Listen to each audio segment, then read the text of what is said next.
राजा सिंह विवाद से तेलंगाना में बीजेपी को नुकसान होगा या फायदा? जानिए क्या है सियासी समीकरण और इतिहास। तेलंगाना में बीजेपी के निलंबित विधायक टी राजा सिंह विवादित बयान देने की वजह से सुर्खियों में हैं। पैगंबर मोहम्मद पर विवादित टिप्पणी करने को लेकर उन्हें तेलंगाना पुलिस ने गिरफ्तार किया था, जिसके बाद बीजेपी ने उन्हें निलंबित कर कारण बताओ नोटिस भी दिया। तेलंगाना में अगले साल विधानसभा चुनाव होने हैं। बीजेपी वहां अपनी पकड़ बनाने की भरपूर कोशिश कर रही है। ऐसे में टी राजा सिंह के बयानों से बीजेपी को नुकसान होगा या फायदा, ये जानने वाली बात है। दरअसल आपको बता दें कि टी राजा सिंह तेलंगाना में बीजेपी के इकलौते विधायक थे। पिछले विधानसभा चुनाव में बीजेपी को राज्य की 119 सीटों में से केवल 1 सीट मिली थी। टीआरएस ने 88 और कांग्रेस ने 19 सीटों पर जीत दर्ज की थी। राजा पहले टीडीपी में थे। वह गोशमहल सीट से विधायक है जो ओल्ड सिटी में आती है। टी राजा जिस तरह से समुदाय के खिलाफ बयान देते हैं, क्या उससे बीजेपी को फायदा होगा?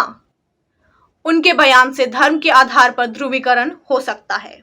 टी राजा जिस गोशमहल सीट से विधायक है, वहां धर्म के आधार पर ध्रुवीकरण का कुछ लाभ मिल सकता है, लेकिन यह बहुत ज्यादा सीटों पर नहीं है। ओल्ड सिटी में 10 विधानसभा सीटें हैं, जिनमें करीब 7 में मुस्लिम आबादी ज्यादा है।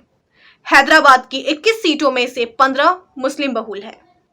तेलंगाना की 119 सीटों में से करीब 10 से 12 सीटें ऐसी हैं जहां माना जाता है कि हिंदू मुस्लिम ध्रुवीकरण हुआ तो लोग धर्म के आधार पर वोट करेंगे।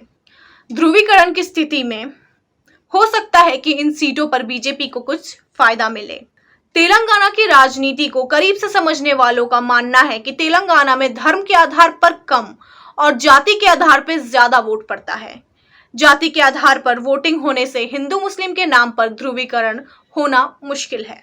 सभी पार्टियां यहां अपने जातीय समीकरण को ठीक करने में लगी है। बीजेपी पिछड़े वर्ग को लुभाने की कोशिश कर रही है। बीजेपी यहां राष्ट्र और राष्ट्रीयता की ज्यादा बात करती है। बीजेपी टीआरएस सरकार को करप्शन के मुद्दे पर घेर रही है।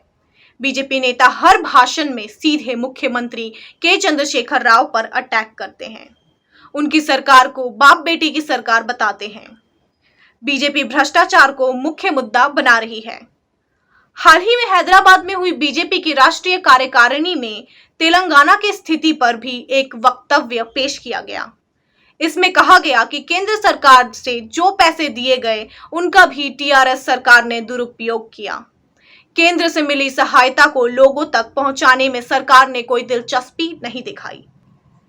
तेलंगाना में एक बड़ा फैक्टर राज्य के सेंटीमेंट्स है।